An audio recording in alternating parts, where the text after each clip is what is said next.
এইখানে ভর্তা বানামু।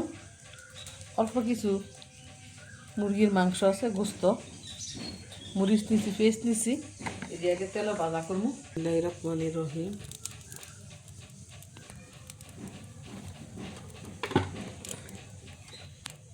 পেস্টটি ভেজে নিব আগে।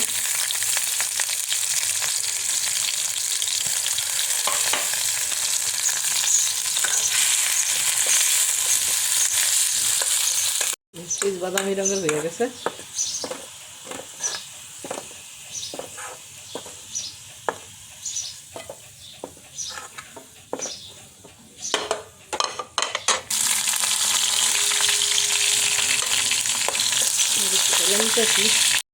মরিচ ভাজা হয়ে গেছে, মাংসটি দিয়ে দিব।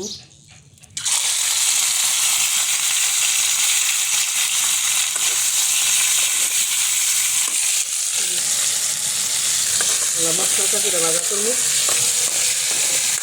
পান্তা ভাত দিয়ে, তারপরে গরম ভাত দিয়ে মাছ হয়ে গেছে।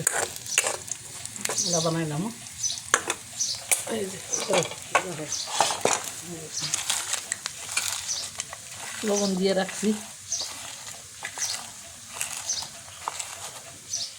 না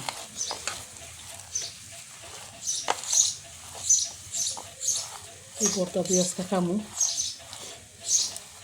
ঠান্ডা লাগছে না, খারাপও লাগতেছে। তো আল্লাহর কাছে শুকর, আলহামদুলিল্লাহ।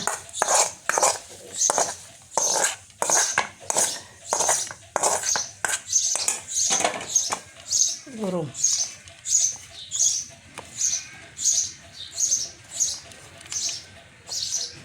এভাবে গরম ভাত দিয়ে খাইলে অনেক ভালো লাগবে। একটু মরিচও দিছি, একটু জাল জাল।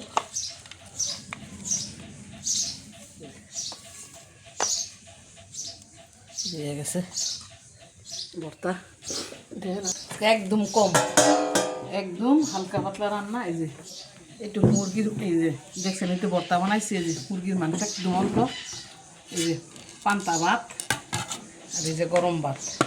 এই আজকে ইফতারির খানা। তো আপনি এইভাবে খাইয়ে দেখেন, আসলে ভালো লাগবে, টেস্ট লাগবে। যদি ঠান্ডা ঠান্ডা লাগে, খারাপ লাগে, আর আল্লাহর কাছে শুক্রিয়া আদায় যে যতটুকু আল্লাহ কিসমত রাখছে ততটুকুই খাই। যা খাই তাই আমরা ঘরে বাস্তব তো আমরা তুলে ধরি, কিসমত যা রাখছে ততটুকুই খাই। কিন্তু আমরা সবই খাই, কারণ আমরা একদম সাধারণ মানুষ।